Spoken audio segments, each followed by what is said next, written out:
उठाओ अपने हाथों को, कहो आज जो कुछ मैं सुनूं मैं फलों को लेके आऊं। प्रभु यीशु मसीह के सामर्थी नाम में हम मांगते हैं।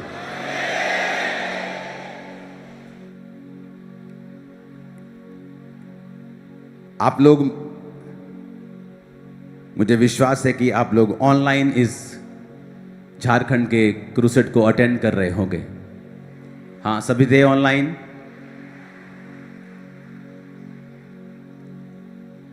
इस क्रूसेड के बाद परमेश्वर ने मुझे एक बोझ दिया है, क्योंकि जब इस क्रूसेड के बाद अगले दिन मैं उस जगह में घूमने के लिए गया, तो अभी मैं वहाँ पे पहुँच ही रहा था उस जगह के ऊपर। मैंने अपनी वाइफ को बोला कि मुझे ऐसा लग रहा है कि मुझे यहाँ पे बहुत सारे लोग मिलेंगे। मेरी वाइफ बोले नहीं हो सकता है कि वो लोग थक गए होंगे 2 दिन क्रूसेड में। कहा हम क्रूसेड जिन्होंने किया है वो यहाँ घूमने आ रहे हैं इस जगह के ऊपर। वो बड़ी मशहूर जगह थी वहाँ की। तो मैं अभी बोल ही रहा था कि सामने जैसे ही हमने नारियल पानी पीने के लिए रुके, मेरा स्पिरिचुअल सन वहाँ खड़ा था। उसके आगे रुके तो पास्टर्स मिलने लगे। तो जहां हम घूमने गए थे वहां पर 70-80% लोग क्रिश्चियन थे और सभी मुझे जानते थे।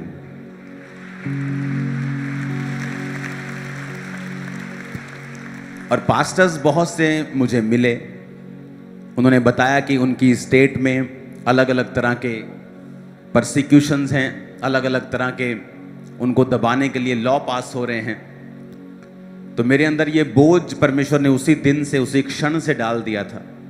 और मैं लगातार फिर प्रेयर में था और अपनी वाइफ से बात मैंने की। मैंने कहा परमेश्वर जब चाहता है कि जो परमेश्वर ने ग्रेस इस सेवकाई को दी है, अब वो टाइम है कि वो दूसरे पास्टर्स के अंदर हम उसे इम्पार्ट करें।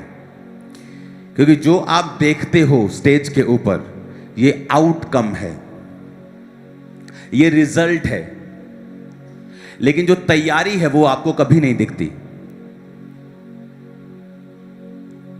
जो तैयारी है वो कभी दिखती नहीं है।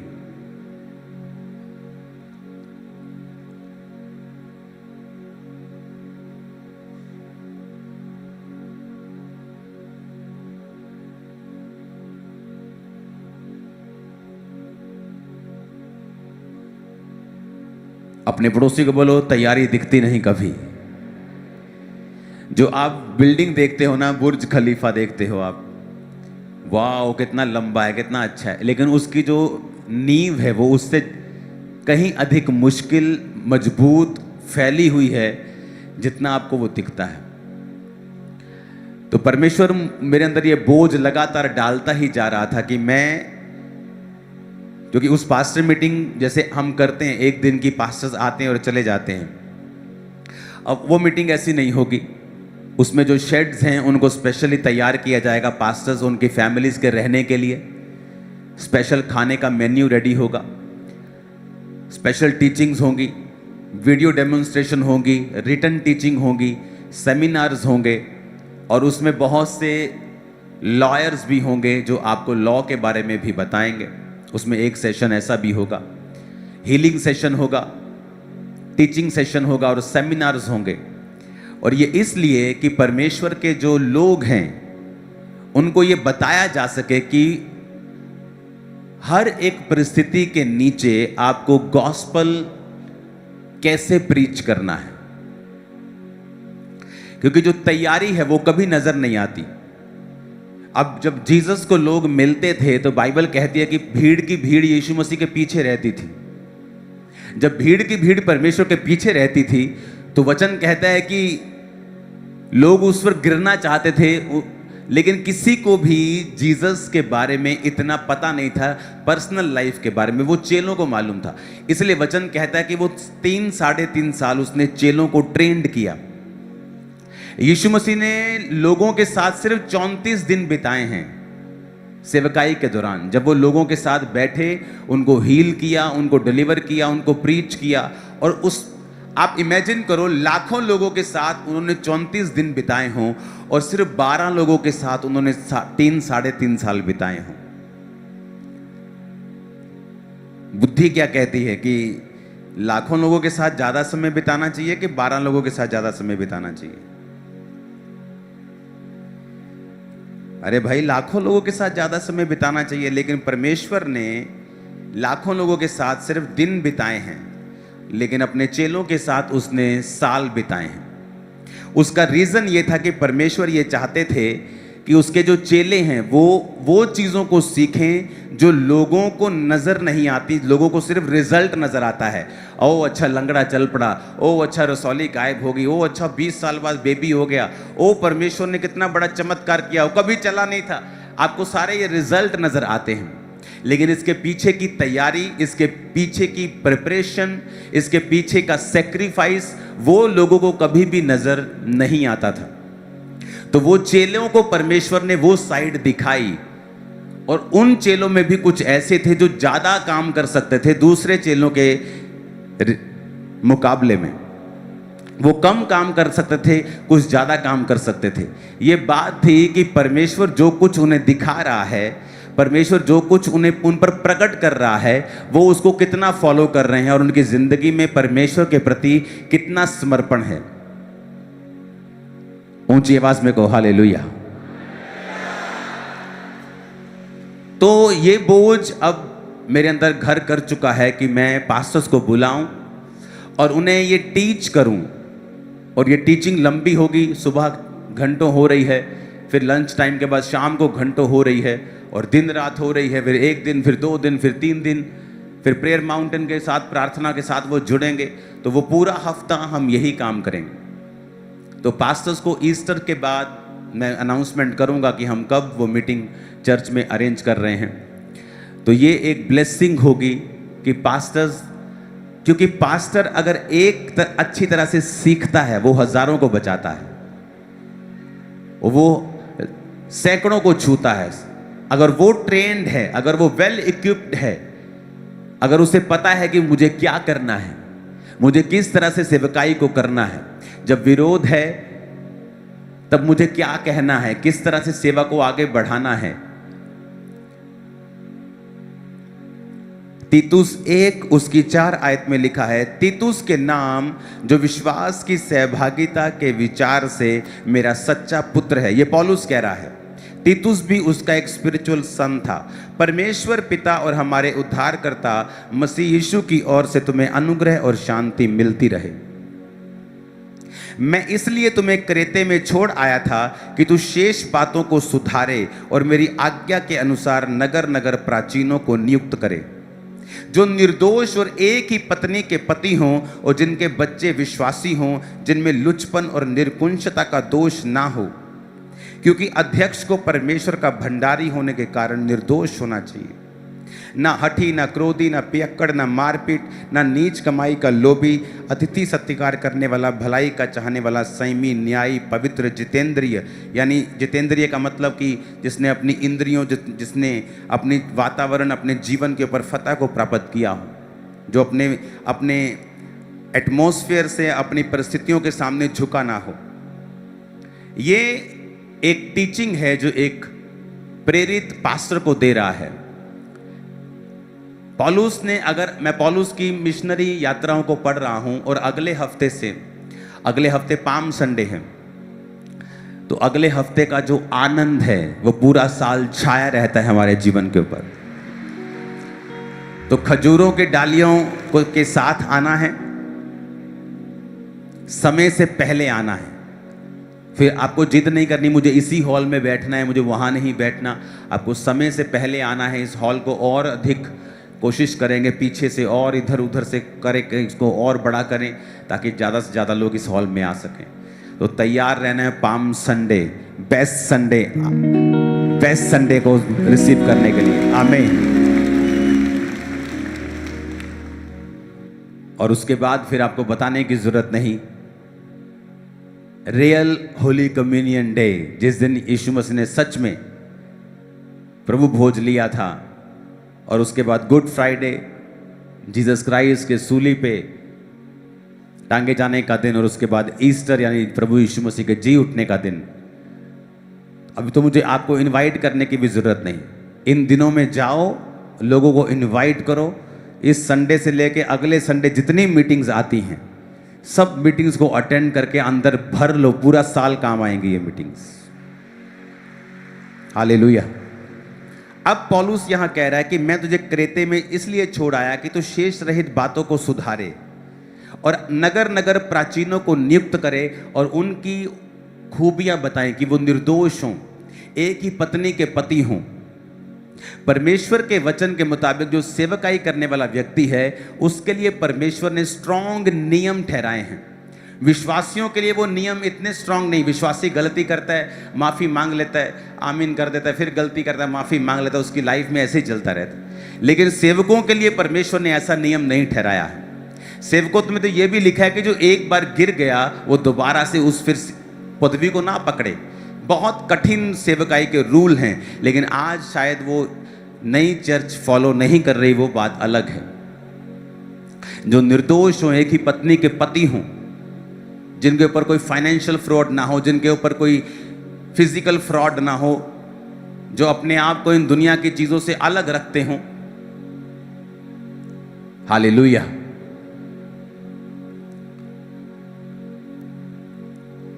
तो वचन कहता है कि उसने नगर नगर प्राचीनों को नियुक्त किया और साथ में उसने बताया।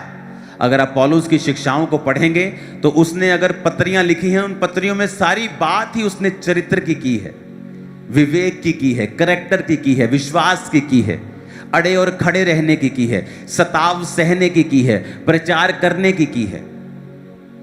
आपको अगले संडे से मैं मिशनरी यात्राओं के बारे में सिखाने वाला हूं कि किस तरह पौलुस आज के तुर्की से, जो आज तुर्की है, वहां से वो स्टार्ट करता है, उसका विरोध होता है और वो वहां से चलता है ग्रीस की ओर। जो आज ग्रीस है वो वहां से चलता है एथेंस की ओर। उसके बाद जितने भी आप वचन पढ़ते हो, गलातिया, अब वो सारे उसी रास्ते में आते हैं।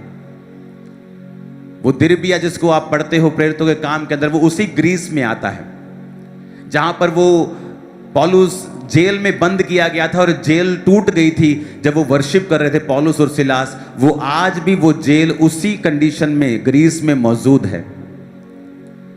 तो आज जब आप देखेंगे तुर्की से किस तरह वो उसका विरोध हुआ, वो ग्रीस में गया, वहां से विरोध हुआ, ग्रीस से आगे गया, उसके आगे गया, इटली में गया, उसके बाद पूरे यूरोप में वो प्रचार करके नगर नगर प्राचीनों को नियुक्त करके वो ध्यान देता था कि जो प्राचीन, जो पास्टर्स हैं, सेवा करने वाले, उनके जो चरित्र हैं वो मजबूत हों, उनकी नींव मजबूत हो, उनकी जिंदगियां मजबूत हों, ताकि जो कलीसिया है वो उन्नति पाए, वो देह जो है वो उन्नति पाए। हालेलुया।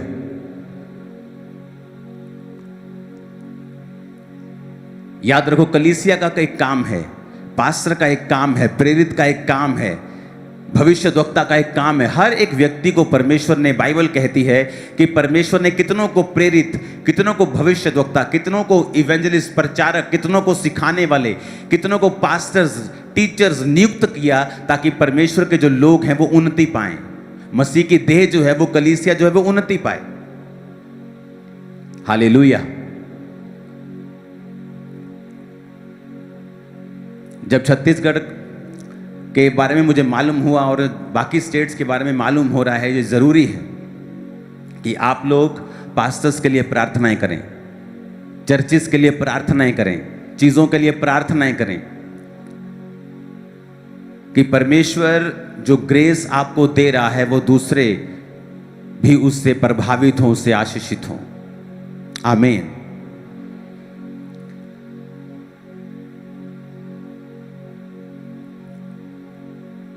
जब वहां पे क्रूसेड हुआ था तो बहुत सारी चीजें थी। तो अब जब झारखंड में क्रूसेड था तो मैंने कहा था कि मुझे मालूम है कि क्रूसेड की ऑफरिंग से आप कभी क्रूसेड नहीं कर सकते। वो इतनी कम होती है और खर्चे इतने ज़्यादा होते हैं। खासकर अगर जब आप पंजाब से बाहर अपनी चीज़ों को यहाँ से लेके जाते हैं, वहाँ चीज़ें नहीं मिलती कई जो आपको चाहिए, जिस स्टैंडर्ड की, वो आपके आसपास आपको बड़े शहरों में आपको ढूंढनी पड़ती। आप वहां की ऑफरिंग से आधा खर्चा भी नहीं कर सकते जो आज इस क्रूसेड का खर्चा था। किसने सपोर्ट किया? चर्च ने। वो आशीष भी किसको मिलेगी? चर्च को, क्योंकि आपकी वजह से वहां पे लोग बचे।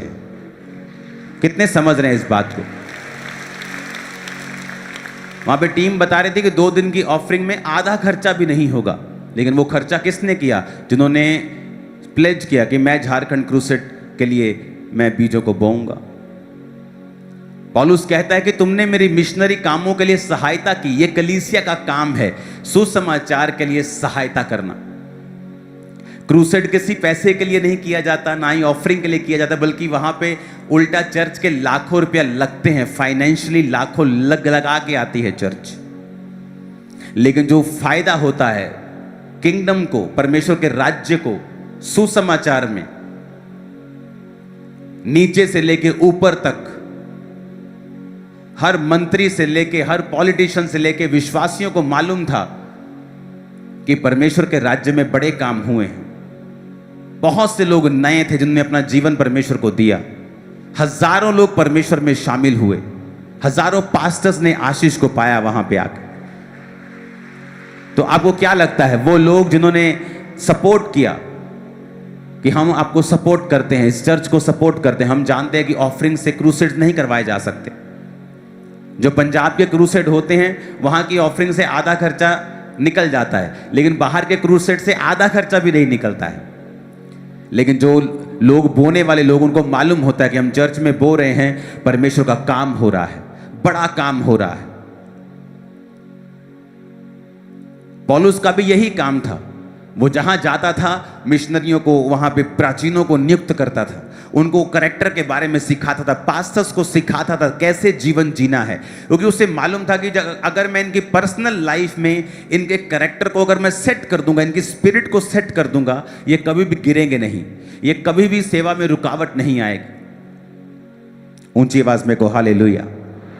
9 आयत में लिखा है, और वह विश्वासियों के वचन पर जो धर्मोपदेश के अनुसार है स्थिर रहे, और कि खरी शिक्षा से उपदेश दे सके और विरोधियों के मुंह बंद कर सके, क्योंकि बहुत से लोग निर्कुंज, बकवादी और धोखा देने वाले हैं, विशेष करके खतना वालों में से। जब पौलुस प्रीच कर रहा था तो उसने कहा जो मेजर प्रॉब्लम है ना, वो पता क्या है?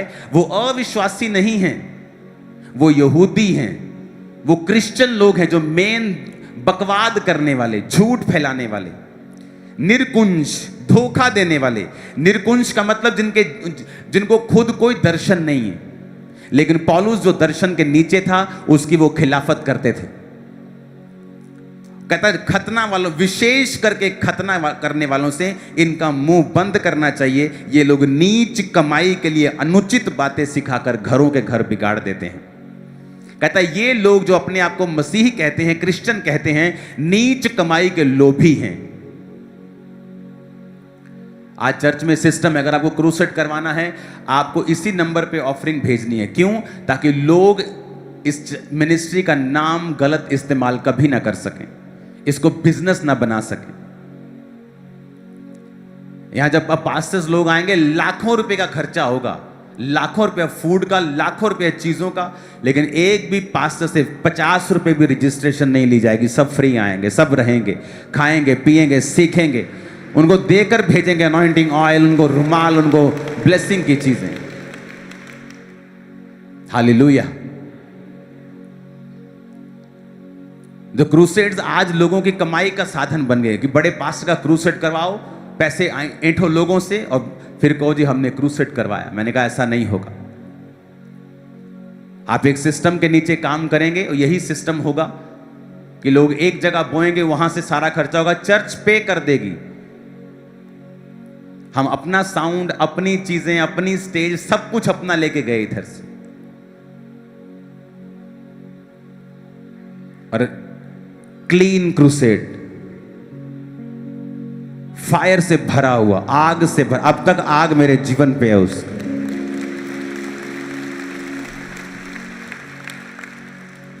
और इसके बाद ये मीटिंग होगी, उसके बाद एक नया क्रूसेड, 2 नए क्रूसेड है पंजाब के बाहर, मैं आपको अनाउंस कर दूंगा। तो अब वो टाइम है कि हम लोग ये समझें कि हमें परमेश्वर के किंगडम के लिए कार्य करना है। पौलुस जाता था, प्राचीन नियुक्त करता था, आगे निकलता था, फिर वापसी पे देखता था कि जो मैंने दिया है काम, प्रोटोकॉल, जितने मैंने वचन दिए हैं, क्या वो फॉलो कर रहे हैं सभी को? क्या सबके चरित्र ठीक है? कोई नीच कमाई का लोभी तो नहीं है इनमें? कोई निर्कुंज तो नहीं है? बकवादी तो नहीं है? धोखा देने वाला तो नहीं? कहता विशेष करके जो खतना वाले लोग हैं, जो मूसा की व्यवस्था पे चलने वाले, अपने आप को यहोवा के लोग जो अपने आप को कहलाते हैं, विशेष करके वो नीच कमाई के लोभी हैं। धोखा देने वाले हैं, बकवादी हैं, अनुचित बातें सिखाते हैं, बकवाद करते हैं, जो बातें अनुचित हैं उनको बोलते हैं। और वचन कहता है कि पौलुस के अंदर यह बोझ था। अगर इसलिए आज जब आप यूरोप साइड जाएंगे आपको डायरेक्ट दिखेगा कि यहां पर जो काम किया गया था उसका असर आज 2000 साल बाद भी आपको वहां नजर आता है।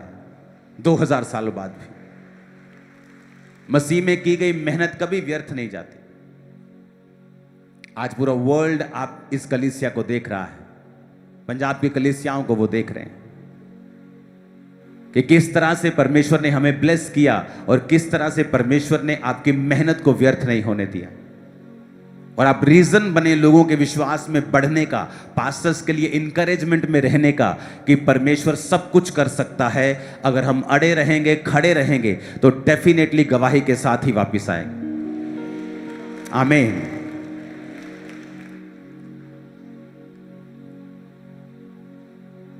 जो परमेश्वर की हीलिंग पावर्स है, जो मैनिफेस्टेशन है इस साल जो हमने देखी है, वो अपने वचन को पूरा कर रहा है। Hallelujah, hallelujah.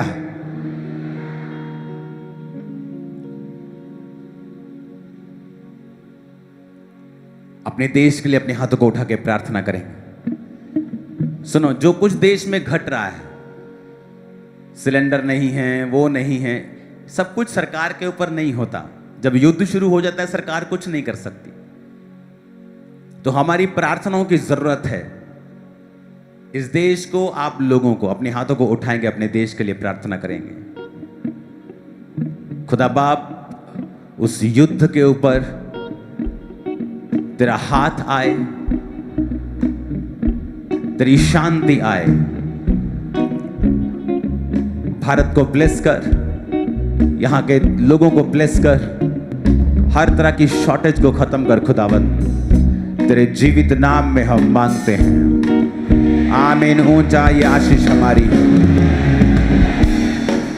आप इमेजिन करो कि एक जगह पे युद्ध हो रहा है और जस्ट एक छोटा सा 33 किलोमीटर की वो कनाल सी है, वो समुद्र सा है, 33 किलोमीटर है, उसके सिर्फ वो बंद हुआ है तो हम सब लोग दुखी हो गए इंडिया में।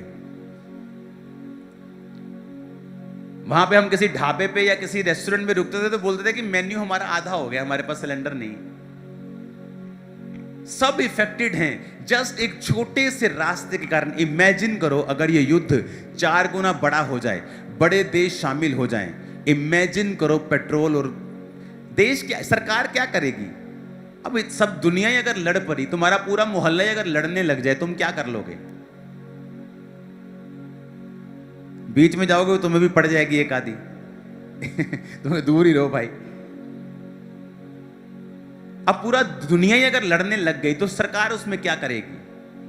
वो बेस्ट एफर्ट करेगी तब भी नहीं कंट्रोल कर पाएगी, क्योंकि अब ये सिर्फ सरकार के हाथों में नहीं है।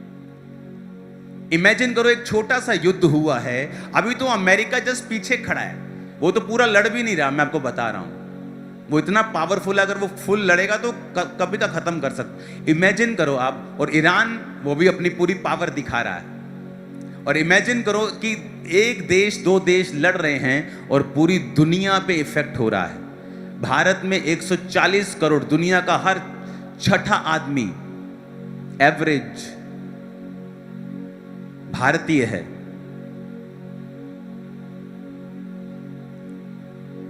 एक छोटे से युद्ध ने दुनिया के तीसरे हिस्से को, अगर आप बाकी देश भी लगा ले, चौथे तीसरे हिस्से, दूसरे हिस्से को लगा लो आप, इफेक्ट कर दिया है एक छोटे से युद्ध ने। इमेजिन करो जब ये युद्ध वर्ल्ड वॉर होगा, इमेजिन करो क्या हाल होगा। इसलिए मैं कहता हूं जो लोग धर्मी होंगे, जो लोग प्रभु में होंगे, वही बचाए जाएंगे।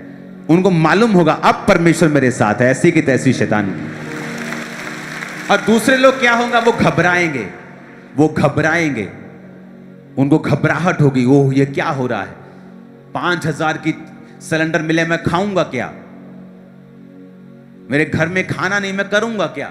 वो लोग घबराएंगे, क्योंकि हमें पहले से आपको तैयार किया मैंने पहले से कि जब ये युद्ध होंगे और जब करेंसी फेल होगी लोगों की, उसका कारण परमाणु युद्ध होगा, और तब चीजें सेम नहीं रहेंगी, दुनिया पीछे को आ जाएगी 100 साल। तो आपको रेडी रहना है उन चीजों के लिए कि ये आपके लिए सिर्फ एक ट्रेलर है, जो 2017 में मैंने आपको प्रोफेसी की थी कि देशों का देश जिसका नाम ए से शुरू होता है, और ईरान और इजराइल नाम लेकर मैंने आपको बताया था कि युद्ध होगा। और इमेजिन करो इस युद्ध में कितने लोग इफेक्ट, करोड़ों लोगों को इसका इफेक्ट हुआ, और ये छोटा सा युद्ध है। इमेजिन करो जिस दिन ये वर्ल्ड वॉर में बदल जाएगा, रूस इसमें आ जाएगा, चाइना इसमें आ जाएगा, अमेरिका इसमें आ जाएगा, यूरोप इसमें आ जाएगा, मिडिल ईस्ट इसमें आ जाएगा, ईरान इराक आ जाएगा। इमेजिन करो क्या हालत होने वाली है।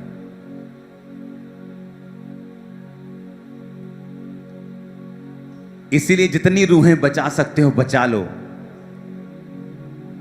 और घबराओ मत, तुम्हें परमेश्वर उठा लेगा इस दुनिया से, हम सबको उठा लेगा। वो रैप्चर वो हमें नहीं देखने देगा। ये जब बिल्कुल अंत वाला समय होगा, वो हमें ये देखने भी नहीं देगा। वो अपनी कलीसिया को ले लेगा, और जो कलीसिया बच जाएगी वो दुखों से बचेगी। कौन कलीसिया? जो तौबा नहीं की, जिन्होंने, जो पाप में थे, वो बच जाएंगे दुनिया में। फिर वो जो 10 गुना दुख देखकर बचा रहेगा, फिर वो बचेगा। इसलिए तो मैं कहता हूं जाओ और प्रचार करो, जाओ, क्योंकि ये समय है। दुनिया सेम नहीं रही, जो 2016 में थी वो नहीं रही। अब आप देख लो, 10 साल में क्या बदला है। सब कुछ बदल गया है, सब कुछ बदल गया है। इंटरनेट ने सब कुछ बदला है, कोविड ने बहुत कुछ बदला है, युद्ध सब कुछ बदल रहा है, बदल गई है दुनिया। और फ्यूचर में भी बहुत चीजें बदलेंगी। आपको तैयार, आपको प्रीच करना है, लोगों को बताना है परमेश्वर के बारे में। ये समय है, आपको खुश होना चाहिए। मुझे खुश नहीं, यीशु मसीह आ रहे हैं। अगर वो आज रात आ जाएं तो सबसे खुश मैं हूं, और ले जाएं हम सबको। आमीन। हम असली घर में जाएं। आत्मा में रेडी रहो, सिखाने के लिए रेडी रहो। अब हम वो चर्च बने जो दूसरी चर्चिस को ब्लेस करे और उन्हें उठाए और उन्हें खड़ा करे। आमीन। और ये पास्टर मीटिंग एक शुरुआत होगी, जहां इम्पार्टेशन होगी, वरदानों के बारे में बात होगी, ग्रोथ के बारे में होगी, कैरेक्टर के बारे में होगी, वीडियो डेमोन्स्ट्रेशंस होंगी, रिटन टीचिंग होगी, सेमिनार्स होंगे, लॉज के सेमिनार होंगे। तो ये एक ब्लेस्ड टाइम होगा। उसका रीजन है कि अब हमें दूसरों के लिए प्रार्थना करनी है। हमें देखना है पौलुस ने किस तरह से काम किया और परमेश्वर ने किस तरह से उन एरियाज में बेदारी फैलाई कि पौलुस कहता है कि इस पूरे एरिया में मेरे प्रचार करने की कोई जगह नहीं बची, मैं पूरा प्रचार कर चुका हूं। हालेलुया। कलीसिया इसीलिए आशीषित होती है जब वो परमेश्वर के द्वारा ठहराए गए दर्शन के अनुसार चलती है। उसका बोना उसके अनुसार होता है, उसकी प्रार्थना उसके अनुसार होती है, उसकी फास्टिंग उसके अनुसार होती है कि प्रभु जो तू कर रहा है हम तेरे साथ हैं। और फिर जो आपकी पर्सनल ज़रूरतें हैं, आपकी चंगियाई, आपकी बरकत, आपका छुटकारा, वो भी फिर परमेश्वर आपको देता है, क्योंकि वो देखता है कि आप परमेश्वर के लिए जी रहे हैं। आपकी हीलिंग आसान होगी, डिलीवरेंस आसान होगी। आप हमेशा नोटिस करो, जिन चर्चिस के लोग, जिन चर्चिस का दर्शन सेवकाई है, या उनका रूहें बचाना है, या परमेश्वर का सुसमाचार सब जगहों पे लेके जाना है, आप देखो उस जगह में उस चर्च के लोग ज़्यादा अच्छी तरह से चंगाई पाएंगे, बड़े बड़े मिरेकल्स उनकी लाइफ में होंगे, क्योंकि वो राइट प्लेस के ऊपर है, जहाँ का दर्शन लोगों को बचाना है और सुसमाचार प्रचार करना है और परमेश्वर का गॉस्पल दुनिया के कोने कोने में लेके जाने का है। जिनका मेजर काम ये है, जिनका दर्शन ये है, जो हर वक्त इसी बारे में बात करते हैं और काम करते हैं, और परमेश्वर भी उस कलीसिया को ज़्यादा आशीषित करता है। आमीन। तो ये समय है प्रार्थना करने का, सुसमाचार देने का। आपके पास बहाना है कि अगले संडे पाम संडे है, आओ हमारे चर्च में बहुत अच्छा कार्य होता है, आओ हम मीठा खाएंगे बाद में, आओ हम खजूरों के डालियाँ लेके चलते हैं, चलो परमेश्वर का सुसमाचार फैलाएं, आ जाओ। और उसके बाद फिर गुड फ्राइडे है, उसके बाद फिर ईस्टर है, यीशु मसीह के जी उठने का दिन। एक समय है प्रचार करने का, एक समय है रूहों को बचाने का। अब समय आ गया है पास्टर्स को इनवाइट करने का, पास्टर्स को टीच करने का। एक समय आ चुका है जब कलीसिया पूरी तरह से समर्पित होके, तन मन धन सब समर्पित करके हम परमेश्वर में चलें। खुदावंद जो करने वाला है वो 10 गुना ऊपर की चीज है जो हुई है अभी तक, जो करने वाला है वो। Hallelujah, hallelujah.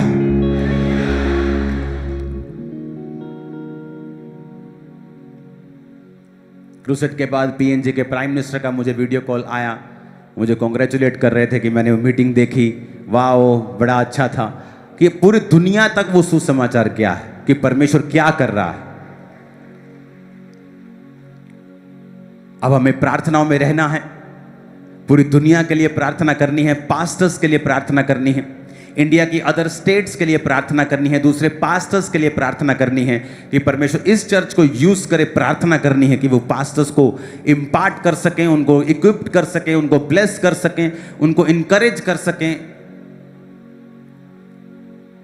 मैं एक्साइटेड हूं आने वाले दिनों के लिए, और मुझे मालूम है परमेश्वर ने हमारे लिए, आपके लिए, पास्टर्स के लिए एक बड़ा भंडार रखा है आत्मिक आशीषों का, जो हमें वो देने वाला है। और वो कृपा करेगा और वो दया करेगा। आमीन। हम सुपरनैचुरल पावर से चलेंगे, सुपरनैचुरल मैनिफेस्टेशन के साथ चलेंगे। आमीन। आपके हाथों में पावर है, आपके हाथों में जीवन है। आपको शायद मालूम नहीं होगा, बहुत लोग इस चीज से अनजान हैं। कई बार आपके जीवन में जब प्रॉब्लम होती है, आपके पेट का दर्द नहीं जा रहा है, आप मेडिसिन खा रहे हैं, आप टेस्ट करवा रहे हैं, आप इंडोस्कोपियां करवा रहे हैं, आप स्कैनिंग करवा रहे हैं, और एक दिन परमेश्वर का आत्मा आपको बोलता है, क्या कर रहा है तू? अपने पेट पे हाथ रख और कमांड कर। क्या कर रही है तू? अपने पेट, अपने यूट्रस पे हाथ रख और कमांड कर। क्या कर रहा है तू? अपने सिर पे हाथ रख और कमांड कर। आपको समझ आता है कि मेडिसिन परमेश्वर ने ठहराई हैं, टेस्ट खुदा ने बनाए हैं, लेकिन कई चीजें परमेश्वर चाहता है हमारे जीवन में सुपरनैचुरली हो, ना कि दवाइयों के साथ। डॉक्टर के पास जाना बुरी बात नहीं है, अच्छी बात है। बाइबल कहती है बीमारों को वैद्य की जरूरत है, लेकिन आपको मालूम होना चाहिए कि आपके हाथों में पावर है। अगर आप अपने हाथ को बीमारी वाली जगह पे रख कर कमांड करते हैं कि अब बीमारी, इन्फेक्शन, दर्द, ग्रोथ, रसौली निकल मेरे जीवन से यीशु मसीह के नाम में, आपको उस समय लगेगा कुछ नहीं हुआ, लेकिन आप देखेंगे वो बीज जो आपने बोया था हीलिंग का अब बड़ा हो रहा है, वो आप हील हो रहे हैं, आप डिलीवर हो रहे हैं।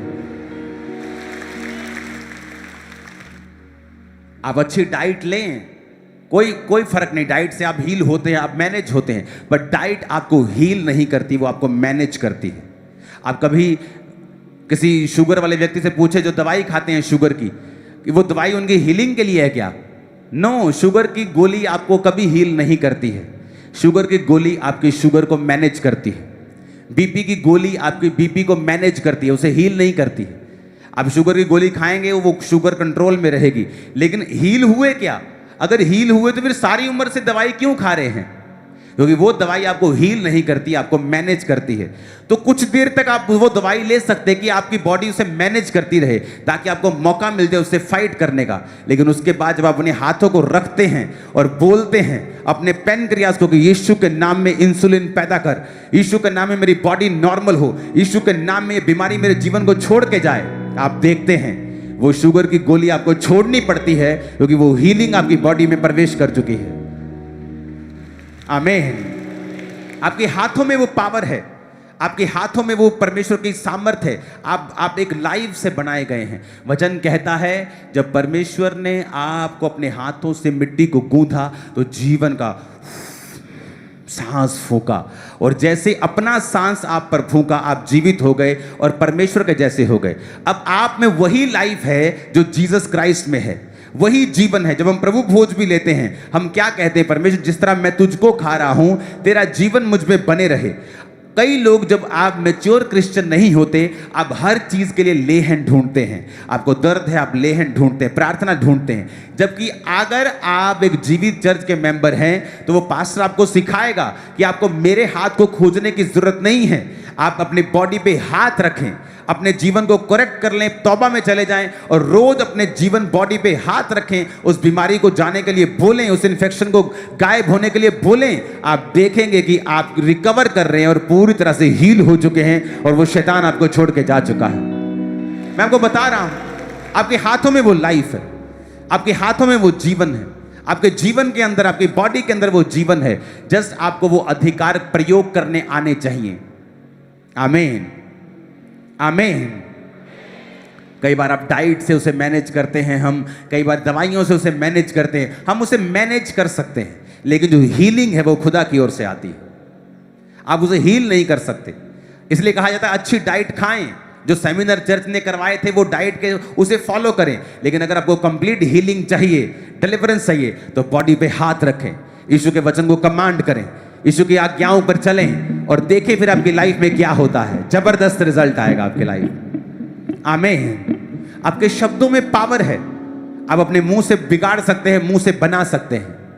अपने बिजनेस पे जाएं और रोज बोलें मेरा बिजनेस ब्लेस है, आज मैं फेवर को देखूंगा, आज बहुत सारे कस्टमर्स आएंगे, फ्यूचर में बहुत बिजी रहने वाला हूं। बोलना शुरू करें रोज। और साइड के साइड प्रैक्टिकल रखें, प्रार्थना पूरी रखें, पवित्रताई रखें, वचन पढ़ें, टाइट अपना बोएं, देखें फिर आपका बोला गया आपकी लाइफ में कितना बड़ा रिजल्ट लेके आता है। हालेलुया। आप डिप्रेशन के रोगी हैं, बोलें अपने सिर पे हाथ रख के, डिप्रेशन की स्पिरिट को मैं डांटता हूं, डांटती हूं, ये मेरा हिस्सा नहीं है। मेरे अंदर साउंड माइंड है, साउंड माइंड का आत्मा मेरे अंदर है, परमेश्वर का आत्मा मेरे अंदर है, मसीह का आत्मा मेरे अंदर है, ये शरीर परमेश्वर की हैकल है। डिप्रेशन का कोई अधिकार नहीं मेरे ऊपर। रोज बोलना शुरू करें, आप डिप्रेशन को डिप्रेस कर देंगे 15 दिनों के अंदर अंदर। आप देख लेना, मैं आपको बता रहा हूं, आपके अंदर एक हायर लाइफ है जो आप जीते हैं। और ये चीजें तो आपकी पर्सनल डिलीवरेंस के लिए हो गई, लेकिन अब हमें कार्य करना है ऑल क्रिश्चियंस के लिए, पास्टर्स के लिए, लोगों के लिए, सुसमाचार के लिए। आने वाले दिनों में और बहुत से क्रूसेड्स आ रहे हैं अदर स्टेट्स के, तो प्रार्थना में रखना है। बड़ा काम परमेश्वर करने वाला है, बड़ा काम, इन जीसस नेम। आमीन। अपने पड़ोसी को बोलो तेरे अंदर एक महान जीवन है। आमीन। उठाओ अपने हाथों को। मेरा बिलीव है कि आप सब लोग फास्टिंग कर रहे होंगे इन दिनों में। जो नहीं कर रहे हैं फास्टिंग, कृपया फास्टिंग करना स्टार्ट करें। और अगले 21 दिन के लिए आप लोग चर्च में आएंगे रोज 9 से 5 और आप प्रेयर करेंगे फास्टिंग में। हमारा फास्टिंग प्रेयर करने का विषय है सुसमाचार प्रचार हो, परमेश्वर सेवकाइयों को सुरक्षित रखे, चाहे वो यहां की हो चाहे वो दूसरी स्टेट्स की हो। सुसमाचार का काम हो, Easter meeting, good Friday meeting, palm Sunday meeting, holy communion meeting पे लाखों लोग अटेंड करें और हजारों हजारों हजारों यीशु को अपना जीवन दे और खुदा में शामिल हों। आप जानते हैं, मैं जानता हूं कि यीशु मसीह धर्म परिवर्तन करने नहीं आए। और आज तक जितने पास्टर्स के ऊपर केस पड़े, एक जगह भी साबित नहीं हुआ और सब लोग छूट गए हैं। हम जानते हैं कि मसीह जीवन बदलने के लिए आए। तो ये प्रार्थना आप करेंगे अगले 21 दिन फास्टिंग में। 5 बजे रोज आप चर्च में होंगे, फास्टिंग ओपन करेंगे लंगर के साथ, उसके बाद आमीन हो जाएगा। और इन प्रार्थना पॉइंट्स को टीम आपको चलाकर दोबारा से वीडियो को सुनाती रहेगी कि इन प्रेयर पॉइंट्स के लिए आपको प्रार्थना करनी है। उठाओ अपने हाथों को। Thank you Jesus.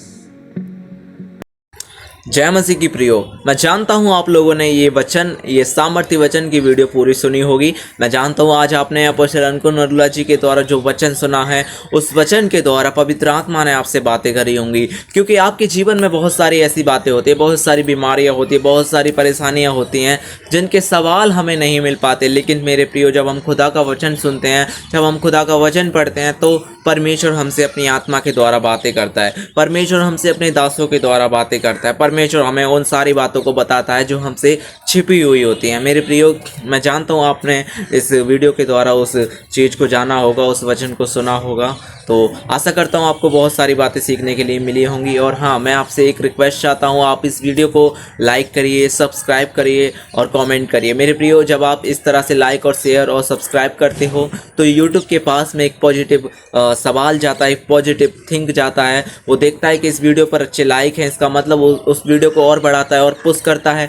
मेरे प्रियो, जब आप ऐसा करोगे तो आप भी समझ लीजिए कि परमेश्वर के कामों में बढ़ रहे हो, क्योंकि आप परमेश्वर के राज्य को बढ़ा रहे हो। जब आपके एक लाइक करने से ये वचन किसी और के पास जाएगा, इसका मतलब है कि आप उस काम में जुड़ चुके, आप भी एक मिशनरी बन चुके हैं मेरे प्रियो। तो आप ऐसा करिए और हाँ, आप लोग भी इस सेवा में हमारे साथ में भाग लीजिए। मेरे प्रियो, मैं जानता हूँ आज आपके जीवन में बहुत सारी रुकावटें होंगी, बहुत सारी परेशानियाँ होंगी। जो आपको इस वचन के द्वारा आपने सुना होगा तो आपको बहुत सारी बातें समझ में भी आई होंगी कि उनसे हम कैसे फ्री हो सकते हैं। हालेलुया। आइए मैं आपके लिए एक छोटी सी प्रार्थना करता हूँ, उसके बाद में हम लोग इस वीडियो को ख़त्म करेंगे। मेरे महान सर्वशक्तिमान सामर्थ्य परमेश्वर प्रभु यीशु मसीह, मैं इस भाई को, इस बहन को तेरे हाथों में लेकर आता हूँ प्रभु जी। जो बहन, जो भाई आज इस वीडियो को देख रहे हैं परमेश्वर, इनके जीवनों में जो भी रुकावटें हैं, जो भी प्रॉब्लम है, जो भी परेशानियां खुदावन, मैं तेरे हाथों में लेकर आता हूँ प्रभु यीशु मसीह के सामर्थ्य नाम में। खुदावन परमेश्वर, मैं आपसे प्रार्थना मांगता हूँ प्रभु जी, इस भाई के, इस बहन के जीवन में तेरी सामर्थ्य, तेरा अनुग्रह ठहर जाए परमेश्वर, ताकि इसके जीवन में एक बड़ी शांति, एक बड़ा अनुग्रह, एक गहरा अभिषेक इनके जीवनों में काम करे। मेरे महान परमेश्वर, आप दया करिए प्रभु यीशु मसीह। मैं आपसे प्रार्थना करता हूँ सर्वशक्तिमान परमेश्वर, आपने जो इस भाई से, इस बहन से अपने वचन के द्वारा, अपने दास के द्वारा जो बातें करी प्रभु यीशु मसीह, इनका जीवन आज एक सामर्थ्य में, एक गहराई में काम होने पाए। मेरे महान परमेश्वर, मैं आपसे प्रार्थना करता हूँ यहोवा परमेश्वर प्रभु यीशु, आज इस बहन के, आज इस भाई के जीवन में जो भी बंधन है, जो शैतान के जो रुकावट हैं, जो बंधन है, वो यीशु मसीह के सामर्थ्य नाम में वो हर प्रकार के बंधन टूटने पाए, वो हर प्रकार की रुकावटें जड़ से खत्म होने पाए और इसके जीवन में एक नई आशीष, एक नई सामर्थ्य, एक नया अभिषेक ठहर जाने पाए। प्रभु यीशु, आप दया करिए यहोवा परमेश्वर, तेरी आशीष, तेरी करुणा, तेरी दया को मैं इसके जीवन में मांग लेता हूँ, इसके परिवार में मांग लेता हूँ प्रभु यीशु। आज इस प्रार्थना को यीशु मसीह के सामर्थ्य नाम में मांगते हैं, आमीन। अगर आपने भी इस प्रार्थना को रिसीव किया है तो कमेंट में आमीन लिखिए। और हाँ, आप लोग अपनी प्रेयर रिक्वेस्टों को कमेंट कर सकते हैं और अपनी गवाहियों को भी कमेंट कर सकते हैं। मेरे प्रिय, आप हमें इंस्टाग्राम पर भी फॉलो कर सकते हैं, जहाँ हमारी ऑलरेडी 95K की एक फैमिली है, तो आप हमें वहाँ पर भी मैसेज कर सकते हैं, लिंक डिस्क्रिप्शन में है।